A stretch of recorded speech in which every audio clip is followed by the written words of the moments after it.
నేను ప్రత్యక్షమైనప్పుడు can I say boldly, yes Lord, I stand before God? ప్రభుతో ధైర్యంగా ప్రభువా నేను నీ ముందు నిలబడుతున్నాను అని చెప్పగలమా? Hebrews chapter 12 హెబ్రీయులకు రాసిన పత్రిక 11వ అధ్యాయం verse 28. 28వ వచనం. Wherefore we receive a kingdom cannot be moved. Let us have grace. Hebrew 12:28. హెబ్రీయులకు రాసిన పత్రిక 12వ అధ్యాయం 28వ వచనం. Wherefore we receive a kingdom which cannot be moved.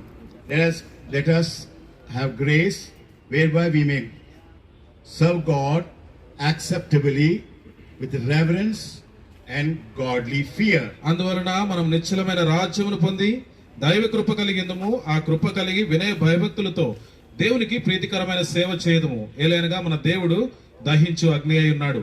Well, we are serving the Lord with reverence.